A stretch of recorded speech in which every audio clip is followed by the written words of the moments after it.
Hi, welcome back to the table. Today, I'm going to show you Horrified. I'm not going to show you this time how it plays. There's many videos on there how it plays. It's a pandemic style game.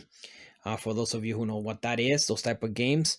I haven't set up the game because I wanted to show you this. As soon as you open the game box, you will be welcome to this cool little print on the back of the game board. I love it when companies do this. They put a logo or some type of art in the back of the map just to kind of make it use some of that real estate. Let's go ahead and lay out the game board here and show you how it all looks, roughly how it plays, and mainly why we really like this game. We haven't played in a few weeks, which is kind of rare, but it needs to be coming out for Halloween. Here's the full board in all its glory, all the toys, and we'll go ahead and show you how it works roughly. We'll go ahead and put Frankenstein and his bride out there. I'll show you the minis real quick. They are painted. They do not come painted. You will have your characters. Play that and that. Basically, the way it's going to work is you're going to have your main characters. You'll be playing certain characters, and there's a few of them to choose from. It's nice chunky cardboard. It's great. It's nice. This game is very high quality for the price. This game they knocked it out of the park, as some would say. Basically, it'll show you how many actions the character takes, their special action, and their name, and then where they start.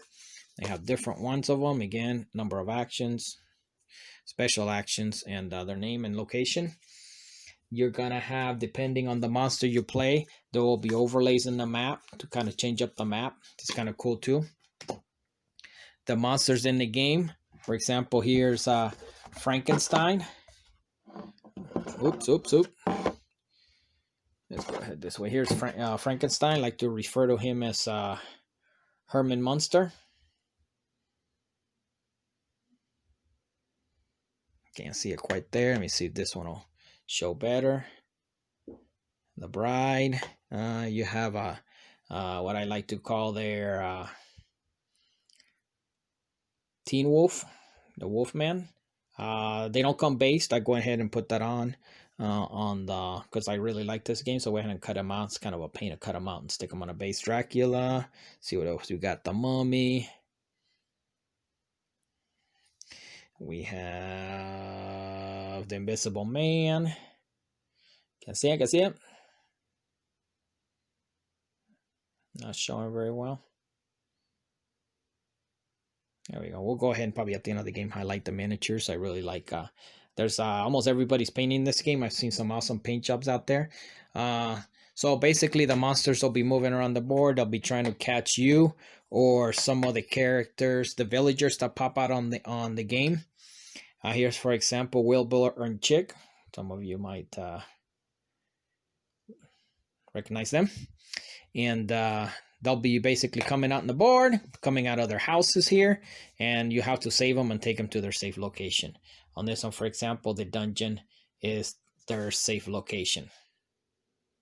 Once they're at the safe location, you will pick up one of these perk cards, which you'll play during your turn or somebody else's turn. It's kind of a good event card on Pandemic. The thing that keeps the game moving is a deck of cards, much like the other game that we've mentioned. Once that runs out, game's over.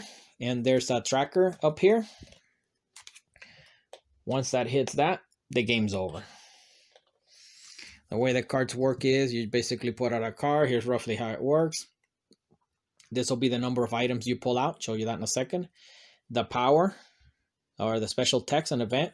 The creatures that will activate. If they're in the game, all those creatures will activate. If they're not in the game, they don't. The number of moves that they move, the creature, these creatures in turn order. And then how much they attack. There's the die.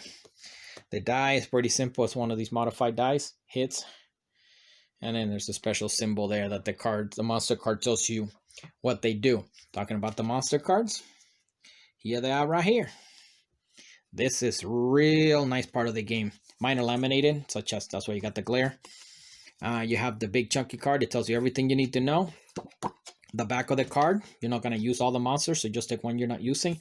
It shows you what the monster does, all the other monsters, how they play, and how you set them up, which is a great use of the whole card. This one, for example, the creature from the Black Lagoon, it shows you what that exclamation symbol will do on the die. Every character is different.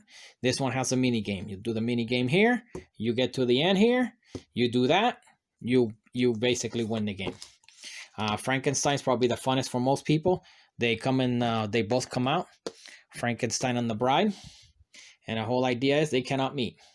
So you're trying. Well, they got to meet at one point. They have to like each other. And there's a dial down here to see how much they're in love. Once they hit a certain number, they meet, boom, they're defeated. And then it shows you more information there and what happens when they meet. Invisible Man, the same thing. What they do in a special thing. What you got to do here, another little mini game per se, and how you beat them. The Mummy, another mini game here. What the special symbol on the die will do on this specific character, and what you got to do to defeat it. It tells you right here, defeat. And Dracula's the same thing. Dracula, you got to go to all these sections. There's 4 sections: dungeon, graveyard, cave, and crypt. Destroy an item there, their coffin, so they can't hide there anymore. Meet them, and go ahead and have those items, those required items, and you beat that one. And then Wolfman is basically the same thing. He has certain things you got to do here. And that's all the monsters in the game. You have a lot of little tokens depending on the monsters you're going to play. Frenzy monster marker, basically saying which monster is more heightened, more mad, and then they might trigger twice depending on who's holding the special token. You're gonna have special cards here that'll just give you the turn order of the game. Again, very useful card, shows you the symbols, your actions, and that is Horrified. Oh, forgot to mention, every time the cards come out, on the top there's a number. This one has a number 2. That means you'll be pulling out 2 items out of there's a baggie here, and these items will populate the board. There'll be many of those, and these are the items you're going to use to defeat the monsters. Here's a blue one, a yellow one. Basically, you're shooting for colors. It tells you where they come on the board.